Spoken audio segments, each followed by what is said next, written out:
Hello everyone, welcome to my YouTube channel Technovision classes. आइए आज हम लोग देखते हैं एक टॉपिक बहुत ही जो इम्पोर्टेंट है इंजीनियर्स के लिए, जिसका नाम मैथमेटिक्स है। और मैथमेटिक्स में जो आज हम स्टार्ट करेंगे वो मैट्राइस से स्टार्ट करेंगे। इसको स्टार्ट करने से पहले हम दो बातें आपसे शेयर करना चाहेंगे। फर्स्ट बातें ये शेयर करना चाहेंगे, what is the basic meaning of mathematics and what is the mathematics. Mathematics basically होता क्या है?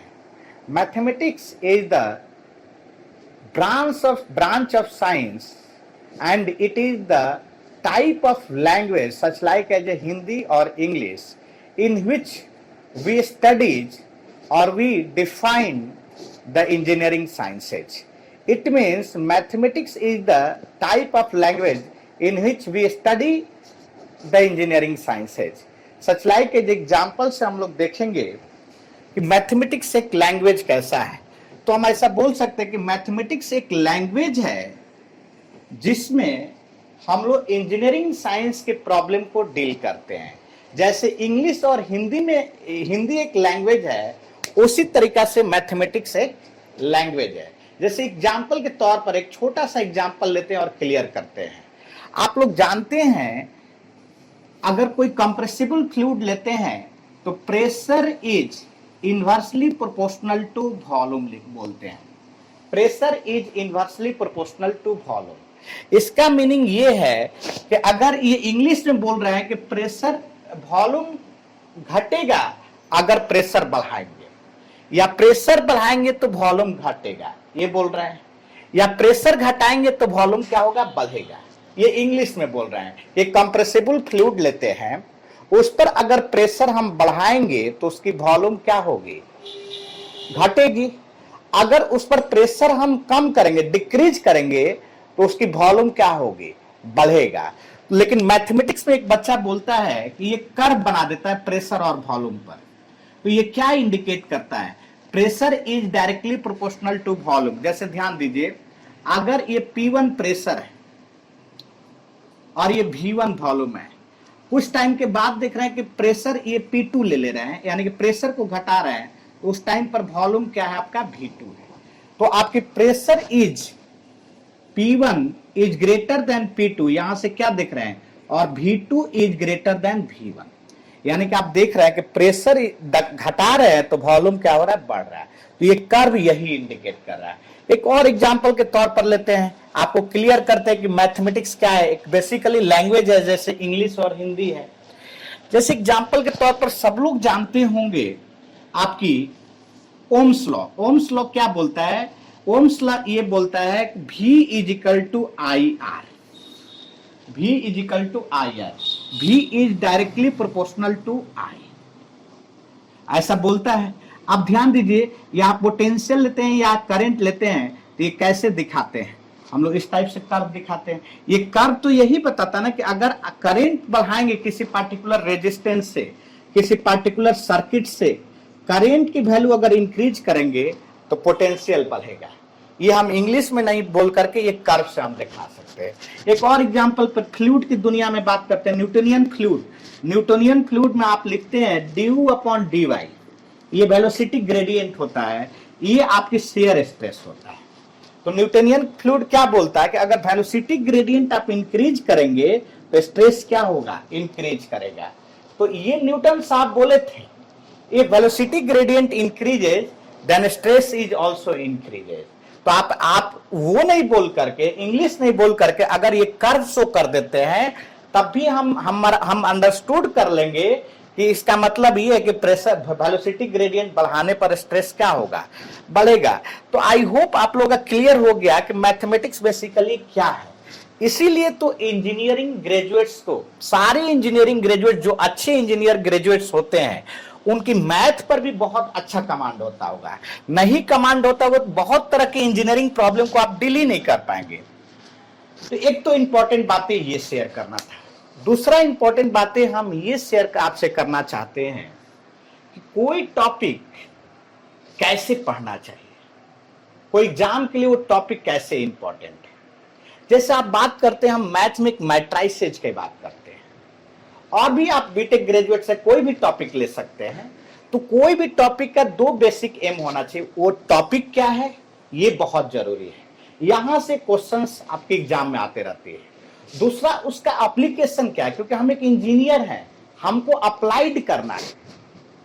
जैसे आप बात करते हैं कि बॉडी में कोई इंजन में हीट जनरेट होता है, तो हीट का मीनिंग क्या है वो जानना जरूरी है।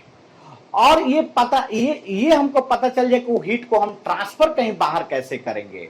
तो ये दोनों चीजें हमको जरूरी है जानना है। हाँ, तो आप बात करते हैं, हम तो आज मैथ की क्लास ले रहे हैं, और मैथ में भी वो किसकी क्लास ले रहे हैं, मैट्राइसेज का। तो फर्स्ट ऑफ ऑल हमारी ये क्लियर होनी चाहिए कि मैट्राइसेज है क्या, और सेकंड क्लियर होना चाहिए कि मैट्राइसेज का क्या एप्लीकेशन है। अगर ये चीजें दोनों आप जान गए, कोई भी एग्जाम उठा लीजिए, आप आईएएस के एग्जाम दीजिए, या गेट के एग्जाम दीजिए, या कोई भी पब्लिक सेक्टर यूनिट दीजिए, या कोई रेलवे एई और जेई की बात करिए, या कोई स्टेट गवर्नमेंट की एई और जेई का एग्जाम ले लीजिए, या कोई भी कंपटीशन, दुनिया की कोई भी कंपटीशन लीजिए, अगर कोई टॉपिक पढ़ रहा है तो उसका यही दो एम होता है। वो टॉपिक है क्या, उसका बेसिक क्लियर होना चाहिए, और दूसरा उस टॉपिक को क्या यूटिलाइजेशन है। तो अब बात करते हैं मैट्राइसेज का। मैट्राइसेज है क्या, हम यहां डील करेंगे, और यूटिलाइजेशन की बात करेंगे। लेकिन हाँ, ये बात है कि कोई भी टॉपिक की मीनिंग जानेंगे तब तो यूटिलाइजेशन जानेंगे। लेकिन थोड़ी सी क्रिएटिविटी के लिए हम बात करते हैं कि मैट्राइसेज का जो यूज है हमारे सिविल इंजीनियरिंग में भी है। जैसे आप लोग कुछ सिविल इंजीनियरिंग के स्टूडेंट पढ़ते होंगे, स्टिफनेस मैट्रिक्स, आपकी फ्लेक्सिबिलिटी मैट्रिक्स, वो क्यों पढ़ते हैं हम देखेंगे। बात आते हैं कि जैसे आपकी इलेक्ट्रिकल इंजीनियर लोग वो भी पढ़ते हैं, अपना मैट्रिक्स का यूज करते हैं सर्किट थ्योरी को डील करने के लिए। जैसे आप V इक्वल टू IR, तो V का अलग मैट्रिक्स बनाते हैं, I का अलग मैट्रिक्स बनाते हैं, रेजिस्टेंस का अलग मैट्रिक्स बनाते हैं। तो आप ध्यान रखिएगा, इलेक्ट्रिकल में भी, उसी तरह कंप्यूटर साइंस में भी यूज है, उसमें प्रोग्रामिंग करने में हमें लोग यूज करते हैं। उसी तरह से मैकेनिकल सिस्टम को भी डिजाइन करने के लिए मैट्राइसेज का यूज है। तो आइए हम लोग देखते हैं फर्स्ट मैट्राइसेज है क्या। मैट्राइसेज बेसिकली अरेंजमेंट ऑफ नंबर्स है और फंक्शन है। यहां दो बातें हम इंपॉर्टेंट शेयर कर रहे हैं आपसे, नंबर भी है और फंक्शन भी है। कुछ लोग बोलते हैं नंबर होता है, तो चलिए उनकी बात तो मान लिए, नंबर ऐसे बोल देते हैं, it is the arrangement of number in M row and n column, ऐसा लोग बोल देता है। ठीक है बाबू, मान लिए। कहीं आप एग्जाम में देखे हैं कि नहीं, कभी कभी आपको देखे होंगे कॉस थीटा होता है, साइन थीटा होता है, minus sine theta, cos theta, ऐसा भी होता है। तो ये क्या, ये भी नंबर है क्या? आप ही लोग बताओ, ये नंबर है क्या? तो फिर ये डिफिनेशन में ऐसा नंबर क्यों बोलते हैं? यहां पर कल होकर देखेंगे x square y square z square. आप जैसे एग्जाम्पल के तौर पे बात करते हैं, आप ही लोग देखे हुए हैं, जैसे लीनियर इक्वेशन को हम लोग सॉल्व करते हैं तो एक मैट्रिक्स बनाते हैं A1 A2 A3, दूसरा A1 A2 A3, B1 B2 B3, C1 C2 C3, दूसरा मैट्रिक्स बनाते हैं XYZ। तो आप ऐसा क्यों बनाते हैं? उसके बाद इसको इक्वेट करते हैं आप लोग ऐसे D1 D2 D3 से, तो वहां पर बोलते हैं फंक्शन की बात, और यहां पर डेफिनेशन में नहीं बोलते हैं। तो आज के बाद एक बहुत ही इंपॉर्टेंट चीजें था कि matrix is the basically arrangement of number और function in M row. M मतलब हॉरिजॉन्टल लाइन को एम रो बोलते हैं, और वर्टिकल लाइन को कॉलम बोलते हैं। यानी कि it is the arrangement of m into n number in M row number as well as function in M row and n column. जैसे एग्जांपल पर हम ये लिए हुए हैं, फर्स्ट रो के एलिमेंट्स की बात करते हैं, जो A11 है, A12 है, A1n है, A21 है, A22 है, A2n है। अब बात आती है एक और प्रॉब्लम को डील करना चाहते हैं। कोई भी नंबर की फर्स्ट जो सफिक्स होता है उसको हम लोग रो बोलेंगे, और सेकेंड सफिक्स को हम लोग कॉलम बोलेंगे। यानी कि बात ये आती है कि सारे एलिमेंट किस रो का है, फर्स्ट रो का है, और ये एलिमेंट कॉलम वाइज देखेंगे तो फर्स्ट कॉलम का, ये element first row second column का, ये element first row nth column का है। इसी तरीका से हम लोग देखेंगे कि ये एलिमेंट की बात करते हैं तो कितने, कौन रो का है, mth रो का है, एंड सेकेंड कॉलम का है। तो हम यही यहां से रिप्रेजेंट कि ए आई जे का मतलब it is the element of ith row and jth column. एक और इंपॉर्टेंट बातें डील करना चाहेंगे, इसको क्या बोलेंगे, A is called matrix of order M into N. ये क्या है, वो मैट्रिक्स है जिसका ऑर्डर एम इंटू एन है। अब आते हैं सिंपल टाइप्स ऑफ मैट्रिक्स पहले डील करेंगे। आज की क्लास में simple type of matrix deal करेंगे, उसके बाद हम लोग इसके डिटर्मिनेंट पर आएंगे, उसके बाद स्पेशल टाइप ऑफ मैट्रिक्स भी देखेंगे। तो सिंपल टाइप ऑफ मैट्रिक्स में फर्स्ट मैट्रिक्स रो मैट्रिक्स है। अब बात आती है कि रो मैट्रिक्स क्या है। तो रो मैट्रिक्स कहने के तात्पर्य ये है कि जिस भी मैट्रिक्स में रो एक ही हो, एक ही रो हो, लेकिन कॉलम बहुत सारा हो सकता है, कुछ भी हो सकता है, एक भी हो सकता है, दो भी हो सकता है, तीन भी हो सकता है, ऐसा एन भी कॉलम हो सकता है। बहुत लोग बोलते हैं जिसमें सिंगल रो है उसको रो मैट्रिक्स होता है, ऐसा नहीं। सिंगल तो रो होना चाहिए, लेकिन कितना कॉलम होना चाहिए, कुछ भी कॉलम, कितना भी नंबर ऑफ कॉलम हो सकता है, उसको बोलते हैं रो मैट्रिक्स। अब बात आती है कॉलम मैट्रिक्स। जिस मैट्रिक्स में ओनली सिंगल कॉलम हो लेकिन नंबर ऑफ रो कुछ भी हो सकता है, एक भी हो सकता है, दो भी हो सकता है, तीन भी हो सकता है, 10 भी हो सकता है, ऐसे मैट्रिक्स को हम लोग कॉलम मैट्रिक्स कहते हैं। अब थर्ड मैट्रिक्स की बात करते हैं, स्क्वायर मैट्रिक्स। स्क्वायर मतलब जानते हैं वर्टिकल और हॉरिजॉन्टल दोनों इक्वल, तभी तो स्क्वायर बनेगा ना। स्क्वायर मैट्रिक्स वो मैट्रिक्स है जिसमें वर्टिकल को क्या बोलते हैं, कॉलम, और हॉरिजॉन्टल को क्या बोलते हैं, रो। यानी कि हम बोल दिए कि जिसमें रो और नंबर ऑफ रो और नंबर ऑफ कॉलम दोनों इक्वल हो जाए, वैसे मैट्रिक्स को हम लोग क्या बोलेंगे, स्क्वायर मैट्रिक्स। जैसे 3:3 लिखने का मतलब क्या है, इसमें कितने रो है, 3 रो है, इसमें कितने कॉलम है, 3 कॉलम है, यानी कि ये कैसा मैट्रिक्स है, एक स्क्वायर मैट्रिक्स है। तो आई होप आप लोग का क्लियर हो गया कि स्क्वायर मैट्रिक्स का क्या होता है, रो मैट्रिक्स क्या होता है, कॉलम मैट्रिक्स क्या होता है। अब बात करेंगे अपना प्रिंसिपल डायगोनल एलिमेंट्स का। एक स्क्वायर मैट्रिक्स में बहुत ही इंपॉर्टेंट चीजें हैं जो हम लोग जानने का प्रयास नहीं करते हैं, वो आज डिस्कस करते हैं कि प्रिंसिपल डायगोनल एलिमेंट्स किसको बोला जाता है। जैसे कोई ये मैट्रिक्स है A11, A12, A13, A21, A22, A23, A31, A32, A33, ये कोई मैट्रिक्स है जिसका ऑर्डर 3:3 है। अब बात आती है, इसमें एक बहुत बड़ा प्रॉब्लम आती है कि लोग बोलते हैं कि ये प्रिंसिपल डायगोनल एलिमेंट इसी को क्यों बोला जाता है।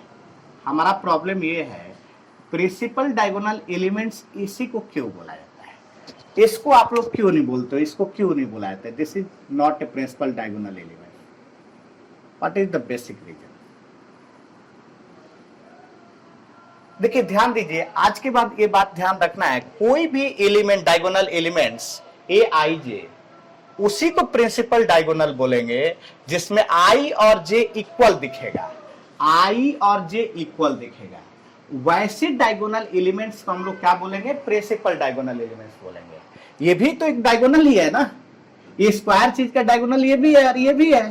तो हम यही बोलना चाहते हैं प्रिंसिपल डायगोनल किसको कहते हैं, जिसमें सारे एलिमेंट का सफिक्स दोनों सेम होना चाहिए, ऐसे एलिमेंट को हम लोग क्या बोलेंगे, प्रिंसिपल डायगोनल एलिमेंट्स बोलेंगे। तो आज के बाद हमारी क्लियर हो गया कि ये हमारा क्या है, प्रिंसिपल डायगोनल एलिमेंट्स है। अब नेक्स्ट मैट्रिक्स की तरफ आते हैं। एक मैट्रिक्स होता है डायगोनल मैट्रिक्स। डायगोनल मैट्रिक्स जो है एक टाइप का स्क्वायर ही मैट्रिक्स है, लेकिन except principal diagonal element, diagonal elements नहीं, principal diagonal elements, except principal diagonal elements, all elements 0 होंगे, तो वैसे मैट्रिक्स को क्या बोलते हैं हम लोग, डायगोनल मैट्रिक्स बोलते हैं। अगर डायगोनल मैट्रिक्स बोलेंगे तो ये भी डायगोनल एलिमेंट्स है, ये तो 0 है। तो आपको ध्यान रखना है कि प्रिंसिपल डायगोनल एलिमेंट्स अगर नॉन 0 होना चाहिए, बाकी सारा एलिमेंट क्या होना चाहिए, 0, तो वैसे मैट्रिक्स को हम लोग क्या बोलेंगे, डायगोनल मैट्रिक्स बोलेंगे। तो आई होप आप लोग क्लियर हो गया डायगोनल मैट्रिक्स। अब आते हैं स्केलर मैट्रिक्स। स्केलर मैट्रिक्स की बात करते हैं।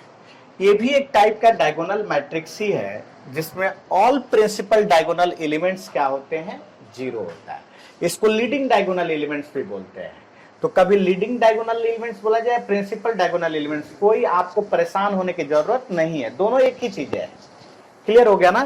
तो आपकी वो डायगोनल मैट्रिक्स जिसका सारे प्रिंसिपल डायगोनल एलिमेंट्स जीरो हो, उसको क्या बोलते हैं हम लोग? स्केलर मैट्रिक्स बोलते हैं। यानी कि प्रिंसिपल डायगोनल एलिमेंट सेम होना चाहिए और उसके एक्सेप्ट जितने एलिमेंट्स है वो सारा क्या होना चाहिए? जीरो होना चाहिए। अब बात करते हैं नेक्स्ट मैट्रिक्स, यूनिट मैट्रिक्स। ये भी एक टाइप के डायगोनल मैट्रिक्स ही है जिसके प्रिंसिपल डायगोनल एलिमेंट्स यूनिटी हो जाए, मतलब 1 1 हो जाए। तो आपकी जैसे एग्जांपल पर ये मैट्रिक्स हम शो किए हैं, ए 1 0 0 1, इसको कभी कभी 2 by 2 का मैट्रिक्स है तो कोई लोग इसको I2 भी लिख सकता है। अगर ये मैट्रिक्स आपकी 3 by 3 की यूनिट मैट्रिक्स होगा तो इसको रिप्रेजेंट हम ऐसे करेंगे 1 0 0 0 1 0 1 0 0 0 1, इसको हम लोग I3 को हम ऐसे भी लिख सकते हैं। तो आई होप कि आप लोग क्लियर हो गया कि आपकी I2 लिखने का मीनिंग क्या है, I3 लिखने का मीनिंग क्या है। अब एक क्वेश्चन आती है, कल होकर के कोई आपसे पूछे क्या स्केलर मैट्रिक्स डायगोनल मैट्रिक्स होगा कि नहीं होगा, तो all scalar matrix will be diagonal matrix. लेकिन आपसे कोई ये सेकंड क्वेश्चन कर दे कि क्या सारे डायगोनल मैट्रिक्स स्केलर मैट्रिक्स होगा क्या, तो नहीं होगा। क्योंकि डायगोनल मैट्रिक्स में क्या हो सकता है, ये अलग भी हो सकता है, सेम भी हो सकता है। तो जब डिफरेंट होगा ये प्रिंसिपल डायगोनल एलिमेंट्स, तब तो वो स्केलर मैट्रिक्स नहीं कहलाएगा ना। तो ये ध्यान रखना जरूरी है। अब सेकंड बात आती है, क्या all unit matrix diagonal matrix हो सकते हैं क्या? हाँ, हो सकते हैं। लेकिन क्या बात करें कि all diagonal matrix unit matrix हो सकते हैं क्या? नहीं हो सकते हैं। ये छोटी छोटी पॉइंट बहुत इंपॉर्टेंट है, कहीं कहीं पूछ लिया जाएगा 1 मार्क्स में, तो इसको आप ध्यान रखेंगे। नेक्स्ट मैट्रिक्स की डिस्कशन कर रहे हैं, ट्रायंगुलर मैट्रिक्स का। इसमें 2 टाइप का मैट्रिक्स होता है, अपर ट्रायंगुलर मैट्रिक्स और lower triangular matrix. Upper triangular matrix वैसे मैट्रिक्स को बोलते हैं जिसमें सारे एलिमेंट प्रिंसिपल डायगोनल एलिमेंट के नीचे वाला जीरो हो जाए, यानी कि all element below the principal diagonal elements will be zero, then that type of matrix is called upper triangular matrix. Upper triangular मतलब अपर का चीज दिखना चाहिए, अपर का चीज कुछ होना चाहिए, लोअर का चीज 0 0 होना चाहिए। तो ये ध्यान रखना है। तो कुछ लोग बोलते हैं कि अपर का मतलब लोअर याद करो, हम बोलते हैं ऐसे ध्यान रखो कि अपर का 0 नहीं, लोअर का 0। अपर ट्रायंगुलर तो अपर का 0 नहीं।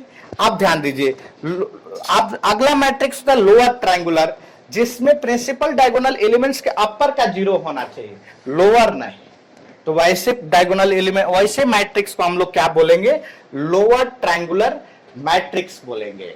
तो आई होप का आपकी type of simple type of matrix clear हो गया।